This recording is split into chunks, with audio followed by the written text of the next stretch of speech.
ओम शांति। 10 फरवरी 2024 के साकार बाबा की मुरली का सार।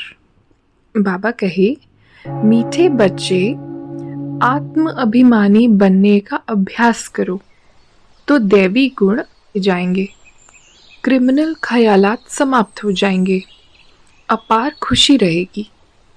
मीठे बच्चे, आत्म अभिमानी बनने का अभ्यास करो तो दैवी गुण आते जाएंगे, क्रिमिनल ख्यालात समाप्त हो जाएंगे, अपार खुशी रहेगी।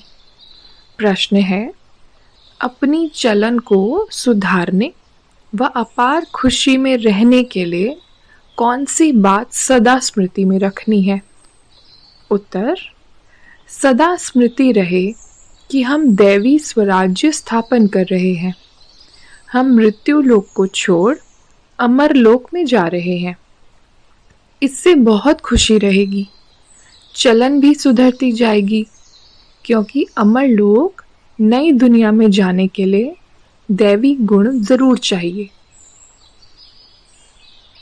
स्वराज्य के लिए बहुतों का कल्याण भी करना पड़े, सबको रास्ता बताना है। ओम शांति। बाबा कहे, बच्चों को अपने को यहाँ का नहीं समझना चाहिए। तुमको मालूम हुआ है, हमारा जो राज्य था, जिसको राम राज्य व सूर्यवंशी राज्य कहते हैं, उसमें कितनी सुख शांति थी। अब हम फिर से देवता बन रहे हैं, तो अंदर में बहुत खुशी और निश्चय होना चाहिए, क्योंकि तुम फिर से अपनी राजधानी में जा रहे हो। बच्चों को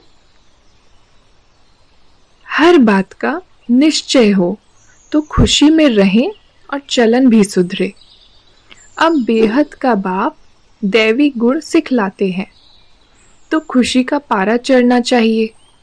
ये है बेहद की नॉलेज। अपने को देखना है, मेरे में कोई आसुरी गुण तो नहीं है। संपूर्ण नहीं बनेंगे तो सजाएं खानी पड़ेंगी, परंतु हम सजाएं खाएं ही क्यों?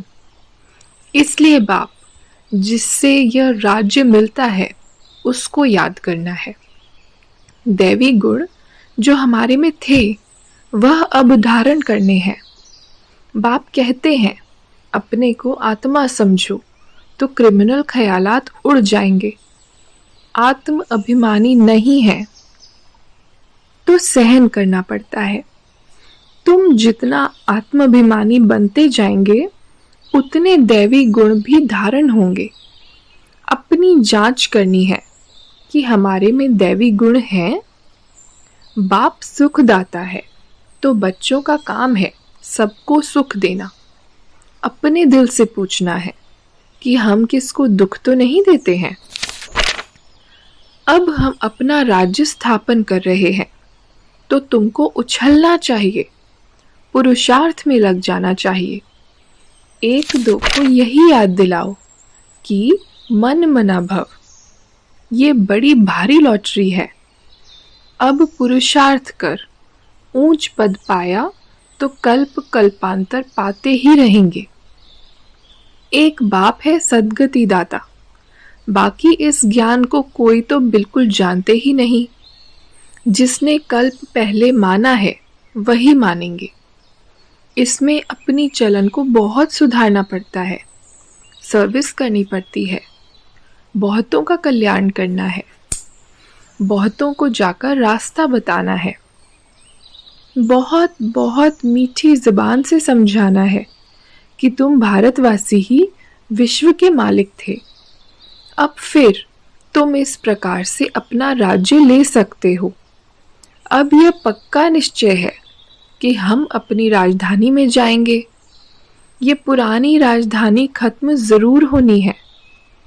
अब नई दुनिया में जाने के लिए दैवी गुण जरूर धारण करने हैं।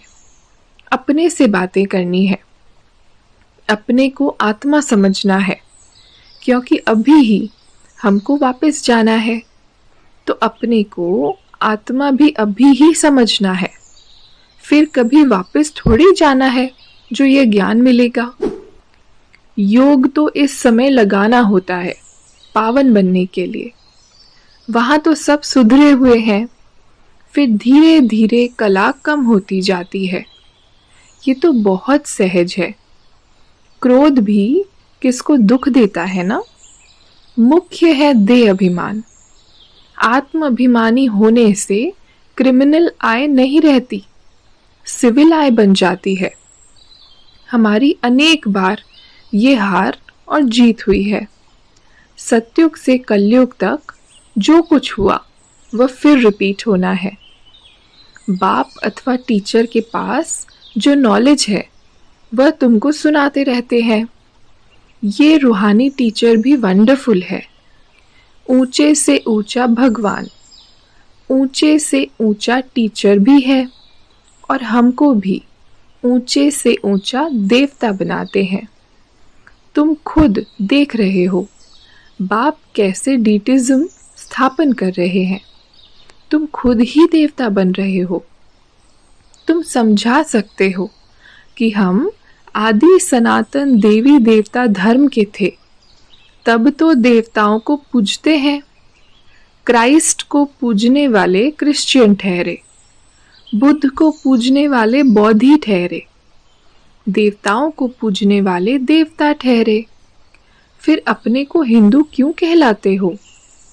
युक्ति से समझाना है। सिर्फ कहेंगे हिंदू धर्म, धर्म नहीं है तो बिगड़ेंगे। बोलो हिंदू आदि सनातन धर्म के थे, तो कुछ समझे कि आदि सनातन धर्म तो कोई हिंदू नहीं है। आदि सनातन अक्षर ठीक है। आज का वरदान, श्रेष्ठ कर्म द्वारा दिव्य गुण रूपी प्रभु प्रसाद बांटने वाले फरिश्ता सो देवता भव। श्रेष्ठ कर्म द्वारा दिव्य गुण रूपी प्रभु प्रसाद बांटने वाले फरिश्ता सो देवता भव। विस्तार है, वर्तमान समय चाहे अज्ञानी आत्माएं हैं चाहे ब्राह्मण आत्माएं हैं, दोनों को आवश्यकता गुण दान की है। तो अब इस विधि को स्वयं में व ब्राह्मण परिवार में तीव्र बनाओ। ये दिव्य गुण सबसे श्रेष्ठ प्रभु प्रसाद है। इस प्रसाद को खूब बांटो। जैसे स्नेह की निशानी एक दो को टोली खिलाते हो, ऐसे दिव्य गुणों की टोली खिलाओ। तो इस विधि से फरिश्ता सो देवता बनने का लक्ष्य सहज सब में प्रत्यक्ष दिखाई देगा। स्लोगन, योग रूपी कवच को पहनकर रखो तो माया रूपी दुश्मन वार नहीं कर सकता।